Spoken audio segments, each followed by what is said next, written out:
In December 2024, I took TOEFL IBT Home Edition test. Although my story is similar to many other stories you'll find online, I still feel it's worth sharing for a few reasons. Number one, my experience is recent, so rest assured you'll be updated on the latest version of this exam. Number two, there's a twist, something unexpected happened, and I'll get to that really soon. And number three, there are a few technicalities that I'd like other test takers to be well aware of, because they can either make or break your score. Just a quick background note, TOEFL stands for Test of English as a Foreign Language. It's an international standardized test that measures your ability to communicate in English in an academic context. So in Russia, the home edition version is available, which is great. So I decided to give it a go and booked my first appointment in June 2024. And that was a technical disaster. Okay, so everything was fine until I got to writing task 2, when my test just vanished. I tried reopening it using the test link on my email, but it wouldn't open. Frustrated, I tried contacting the help center, but they told me that my test was over. Now, I know that you need to check everything according to this checklist by the ETS, and I did run the equipment check multiple times, but still, I have no idea what happened. And I communicated it clearly and politely to the test provider, but all the responses I got from them boiled down to test takers must ensure that their equipment meets the requirements, that the environment meets the requirements, and we cannot grant you a free retake. So it took me almost a month of this back and forth until I finally got this email. My point is, if you think something is wrong and it's not on your side, just communicate it to the ETS, the test provider. It may take time to resolve the issue, but because they value customer satisfaction, they will most probably give you a hand. Now I'll talk about my December experience and walk you through every stage of that test. Once again, make sure you meet all the technical requirements. I ran the equipment check and I had the ETS secured browser downloaded. Yeah, this is what my desk looked like just before the test. 15 minutes before the scheduled time, I followed the link on my ETS account, or you'll also find it on your email. So the first stage of the exam is actually not reading, it's checking. I think you know that this exam is monitored online by human proctor. So my proctor welcomed me. I was photographed, my ID was photographed. Yeah, please don't forget to bring your ID. I showed my desk, all the corners of my desk, the area under my desk, the power supply, my room, all the corners of my room, then my hands, my wrists, my ears. Make sure you're not wearing any accessories, but the wedding ring is allowed. And then I showed my glasses to the camera like this. Then I switched on the front camera of my phone to show the monitor of my laptop, and then I switched off my phone and placed it out of reach. Yeah, what else? Oh yeah, note-taking materials. You need to show your whiteboard so that the proctor makes sure there are no notes on it.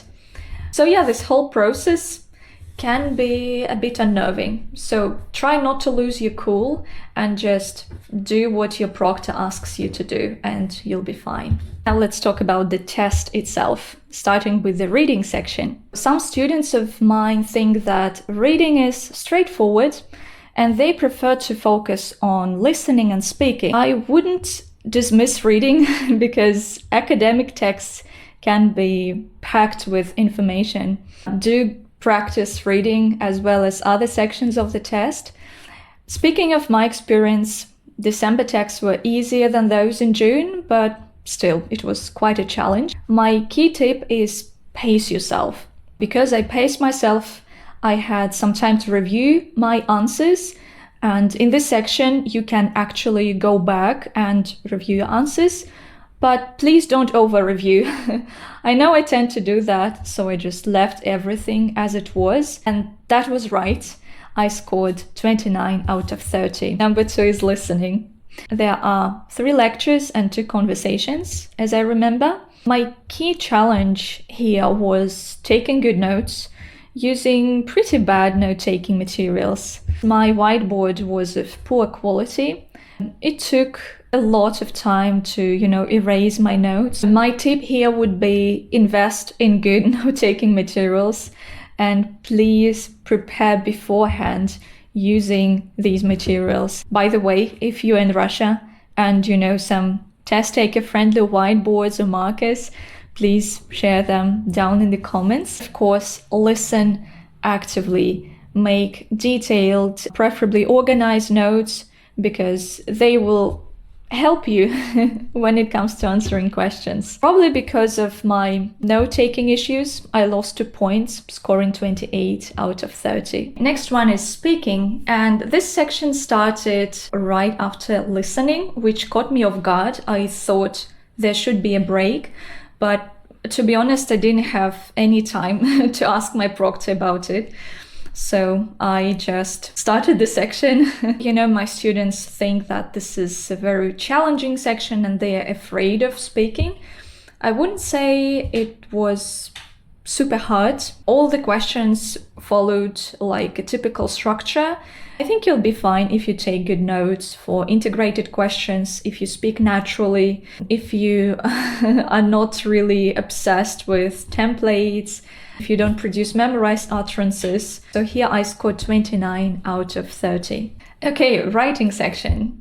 Writing didn't seem so challenging either, but this is a section where I scored the lowest. And I think this is because of writing task 2, which is a relatively new task. So it's called Writing for an Academic Discussion. You have a question by a professor and 2 responses by students, and you're expected to contribute to this discussion. I had an open-ended question, and to be honest, I struggled to contribute. So I just took an idea of one of the students and developed it by a long personal example. And in retrospect, it wasn't the best approach to this task, but of course I had just 10 minutes, so I panicked that I wouldn't be able to come up with anything different. So yeah, I scored 26 out of 30 on this section, but I'm pretty sure my writing task 1 was fine, was okay. So let me now talk a little bit about how I prepared. Because I'm a general English instructor and TOEFL instructor, most of my preparation came from helping my students to prepare. My study plan is topic-based, which means that you will not only develop your test-taking skills, but also learn topic-specific and academic vocabulary, refine your grammar, and have a lot of speaking and writing practice. I'm very attentive to homework and always provide personalized feedback on your speaking and writing tasks. If you're interested in preparing for the test with me and with other like-minded students, you can join my group classes. And if you're interested in developing skills at your own pace and having the undivided attention, you can join my individual classes. I hope my insights will help you feel more confident and prepared. Feel free to ask me any questions. Thank you for watching. Bye bye.